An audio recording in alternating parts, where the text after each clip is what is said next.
সকলকে এখন বাজে সন্ধে 6:10।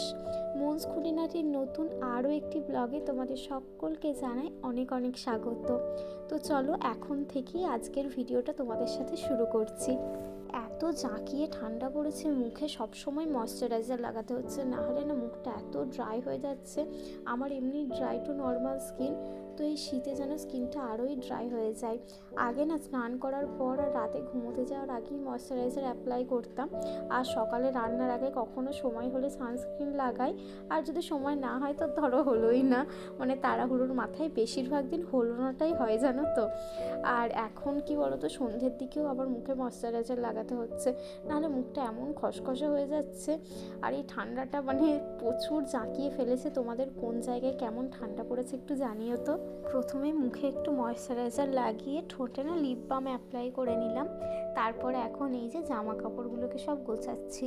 আসলে সারাদিনে এত কাজকর্ম থাকে, তাই জামা কাপড় গোছানোর কাজটা আমি সন্ধেবেলাতেই করি। আর কি বলতো, আমরা যারা হাউসওয়াইফ আছি তাদের ম্যাক্সিমাম কাজটা দেখবে সকালের দিকেই থাকে, মানে চাপের কাজ বেশি বলতে গেলে সকালেই, আর সন্ধ্যের পর থেকে কাজ একটু হালকা থাকে।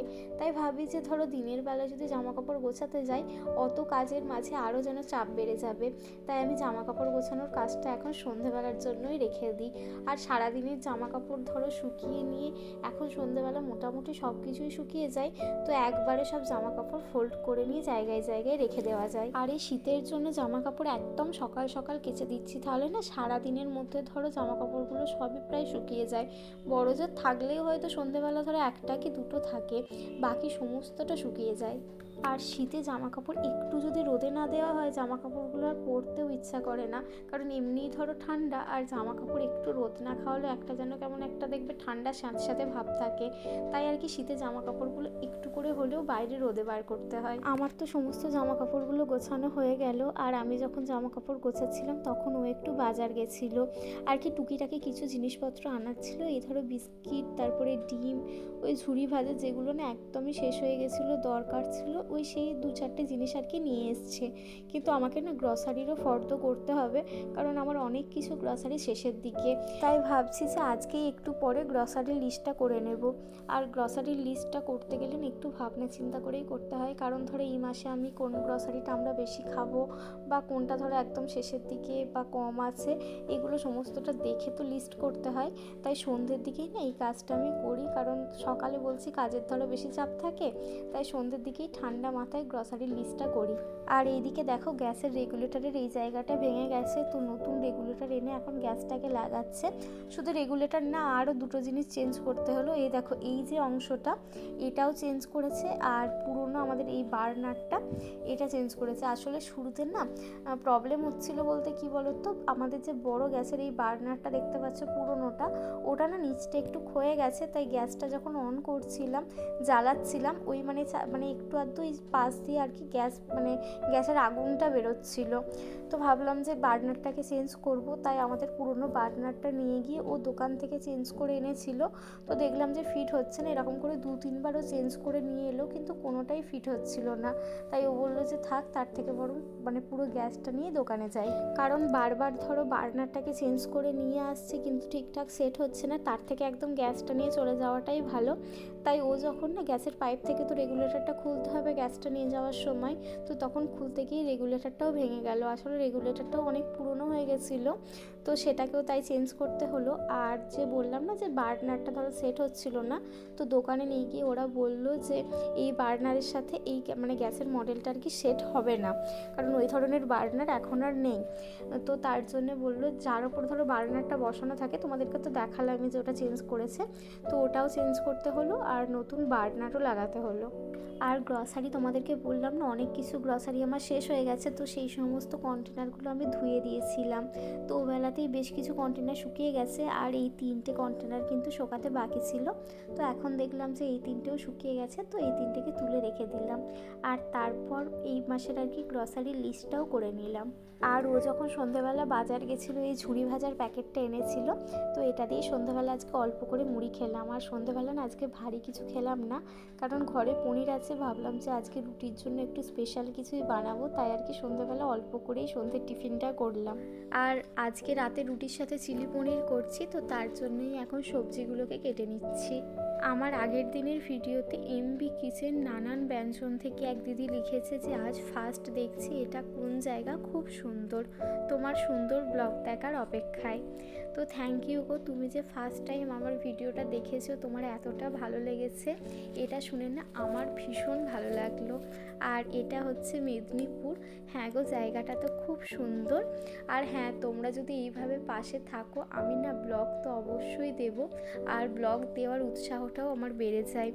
তো এইভাবে ধরো তোমরা আমার পাশে থেকো, আমি অবশ্যই সবসময় ব্লগ দিতে থাকবো।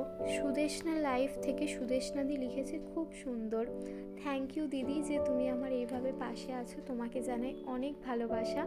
আর আমার সমস্ত বন্ধুদেরকেও জানাই আমার তরফ থেকে অনেক ভালোবাসা, কারণ তোমরা আমার হাতটা এইভাবে ধরে আছো বলেই আমি কিন্তু এক পা করে এগিয়ে যাওয়ার সাহসটা পাচ্ছি। কারণ যখন ধরো প্রথম ইউটিউবে চ্যানেল খুলি, ভাবিনি যে এইভাবে ভিডিও দিতে পারবো বা কেউ দেখবে কিনা, আমি না কিছুই জানতাম না। কিন্তু তোমরা আস্তে আস্তে আমাকে কমেন্ট করছো, আমাকে সাপোর্ট করছো, তো বলতে পারো তোমরাই আমার এনার্জি, যে আমার কাজ করার উৎসাহটা না তোমাদের কমেন্ট দেখলে আরও বেড়ে যায়। তো আমাকে কমেন্ট করে অবশ্যই জানিও যে আমার ভিডিওগুলো তোমাদের কেমন লাগছে।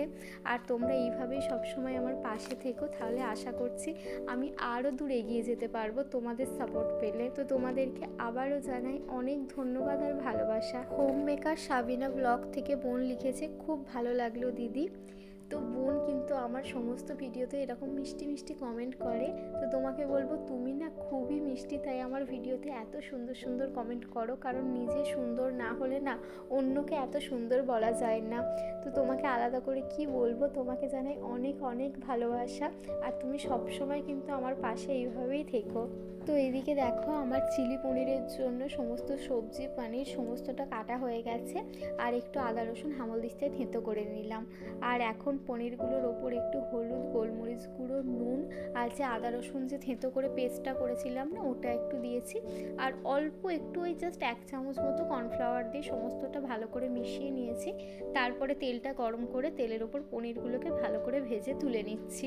আর এখন মুড়ি খেয়ে চিলি পনিরটা করে নিচ্ছি, কারণ এত ঠান্ডা পড়েছে না, এখন যদি মুড়ি খেয়ে ব্ল্যাঙ্কেটের ভেতর ঢুকে বসি, তো রাতে উঠে আর এই ধরো চিলি পনির, রুটি এত কিছু রান্না করতে একদম ইচ্ছা করে না। আগে না আমি যখন রুটি খেতাম, ধরো যখন এতটা শীত পড়েনি, তখন আমি আর কি রাতেই আর কি গরম গরম একদম তরকারি রুটি করে সঙ্গে সঙ্গে খেতে বসে যেতাম। কিন্তু এখন এত ঠান্ডার জন্য না ওই যে কনকনে ঠান্ডায় উঠে দুটো করতে একদম ইচ্ছা করছে না, তাই ভাবলাম যে মুড়ি খেয়ে আর বসে কাজ নেই, এখন চিলি পনিরটা করে নিই আর রাতে গরম গরম রুটিটা করব। আর চিলি পনিরটা একটু খাওয়ার আগে গরম করে নেব।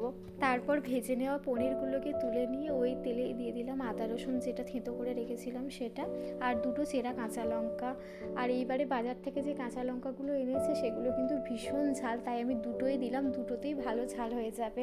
তারপরে যে কেটে রাখা ক্যাপসিকাম পেঁয়াজটাকে দিয়ে দিলাম, আর হাই ফ্লেমে একটু নাড়াচাড়া করে তারপর tomato sauce, soya sauce, vinegar, নুন, অল্প একটু গোলমরিচের গুঁড়ো সব কিছু দিয়ে একটু ভালো করে নাড়িয়ে নিয়ে ওই যে ভেজে রাখা পনিরগুলোকে ওর মধ্যে দিয়ে দিলাম। তো পনিরের সাথে সমস্ত কিছুকে একটু ভালো করে নাড়াচাড়া করে নিয়ে দিয়ে দিলাম পরিমাণ মতো জল, আর জল দিয়ে ওপর থেকে পেঁয়াজ কলি কেটে রেখেছিলাম, তো সেইগুলোকেই ছড়িয়ে দিলাম। তারপর ঢাকা দিয়ে একটু ফুটে গেলে ঢাকনাটা খুলে একটা বাটিতে দেখো একটু কর্নফ্লাওয়ার গুলে রেখেছি, সেটাই আস্তে আস্তে দিতে থাকছি আর খুন্তিটা নাড়াতে থাকছি। কর্নফ্লাওয়ারটা দিলে গ্রেভিটা একটু মানে আর কি ঠিক হবে। তো তারপর কর্নফ্লাওয়ারটা দিয়ে ঢাকা খুলে একটু অল্প ফুটিয়ে নিলেই আমার চিলি পনিরটা কিন্তু একদম রেডি হয়ে গেল। এখন বাজে রাত 9:45, আর এখন আমি রাতের রুটি করতে এসেছি, কারণ এরপর রাতে ডিনারটা করে নেব। আমার চিলি পনিরটা তো 7:45তেই শেষ হয়ে গেছিলো, তো তারপর থেকে না আর কোনো কাজ করিনি, একদম রেস্ট নিয়েছি। আর এখন এই যে গরম গরম রুটি করছি, রুটি করে নিয়ে রাতের ডিনারটা কমপ্লিট করে নেব। আর এত ঠান্ডায় না রাতে উঠে আর ইচ্ছা করে না বাজে রুটি করি, কিন্তু না তখন চাইলেও রুটিটা করে নিতে পারতাম ওই 7:45টার দিকে, কিন্তু তখন থেকে রুটি করলে না এই রাতে আর এই শীতে রুটিটা খেতে ভালো লাগে না। কারণ শীতে মনে হয় যে একদম মানে গরম গরম রুটি করব আর খাবো, তো কি আর করব বলো, একটু ভালো কিছু খেতে গেলে একটু তো কষ্ট করতেই হবে। তাই আর কি কষ্ট করে মানে উঠে আর কি এখন রুটি করলাম। আর ওই যে বললাম না যে মানে একবার যদি ব্ল্যাঙ্কেটের নিচে বসে যায় শীতে, তাহলে আর রাতে উঠতে ইচ্ছা করে না। তাই আর কি তখন চিলি পনিরটা করে রেখেছিলাম। মানে এখন যদি চিলি পনির রুটি সব কিছু করতে হতো, আমি তো হাত তুলে দিতাম যে না আমি আর ঠান্ডায় পারছি না। তো তাই এখন আর কি শুধু রুটিটা করে নিলাম, আর চিলি পনিরটা দেখো গরম করে নিলাম। তারপরে এদিকে দেখো ওকে খেতে দিলাম, আর আমিও এদিকে খেতে বসে গেছি। তো রাতে খেতে খেতে একটু গল্প করতে করতে খাওয়াটা চলো শেষ করে নিই। আর আমার আজকের ভিডিওটা তোমাদের কেমন লাগলো আমাকে কিন্তু অবশ্যই কমেন্ট বক্সে কমেন্ট করে জানিও, আর ভালো লাগলে একটা লাইক করে দিও। আর যারা আজকে প্রথম আমার চ্যানেলে আমার ভিডিওটা দেখছো, আমার আজকের ভিডিওটা ভালো লাগলে আমার চ্যানেলটাকে সাবস্ক্রাইব করে নিও। তো আজকের ভিডিওটা এখানেই রাখছি, দেখা হবে খুব শীঘ্রই আবার পরবর্তী ভিডিওতে।